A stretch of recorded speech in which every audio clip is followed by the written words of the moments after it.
Welcome back, landlords. Question time, question time. If you've got questions, I'm happy to answer them. I always mention it at the end of my videos, and today I'm answering one of them. So today's question: how can I get a judgment for late fees, property damage, and other costs if I can't get it in my eviction? Well, that's a super question. And I'm going to answer it in two ways. The first way is the way that everybody hates. The first way is you could file a separate lawsuit against your tenant. So your eviction lawsuit is limited to unpaid rent, court costs, attorney fees if they apply, and that's it. The damages that are left out are things like late fees or damage to the property or accelerated rent or reletting costs or other things that you had to pay because they breached the lease. Now, none of these damages can be included, as I mentioned before, because of the limitations of an eviction. But if you really feel like you need justice, you can file a subsequent lawsuit against that tenant. In fact, you file it simultaneously with the eviction, specifically because you know where they are and they'll be easier to serve.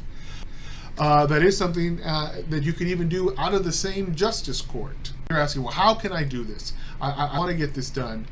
You can file if you already know your damages. The tricky thing about it is you may not know the extent of your damages until after the tenant leaves. So what's the other way that you can collect it? To collect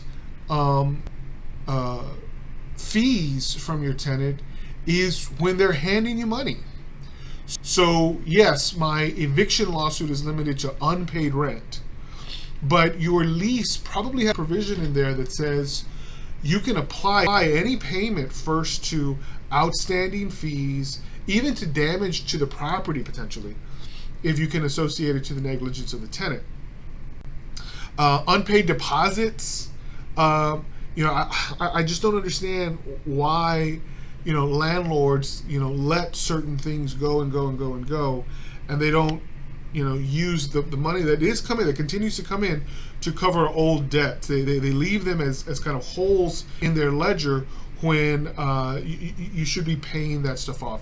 So how do you collect that? Proactively. Don't let old fees accumulate. That's one step.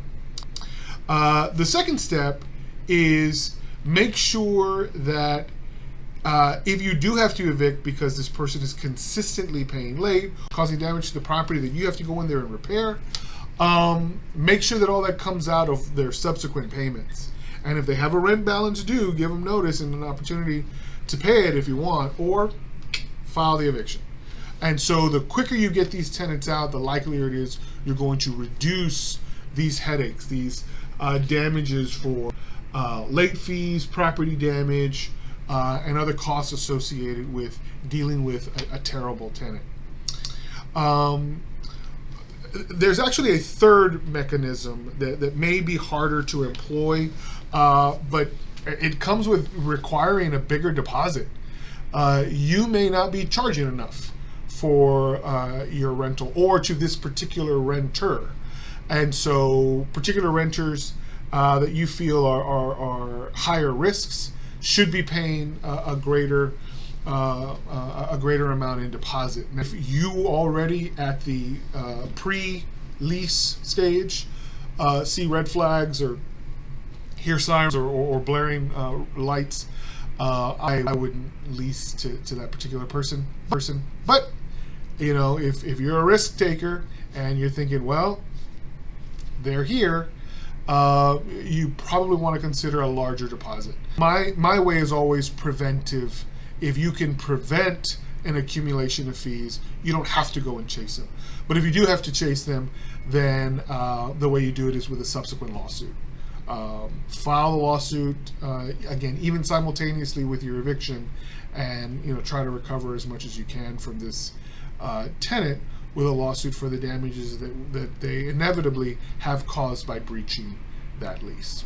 All right, happy leasing.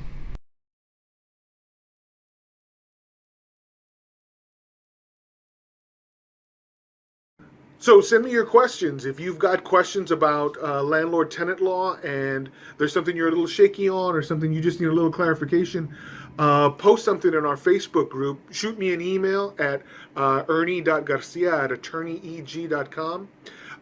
It's right there. Or post something in our Facebook group.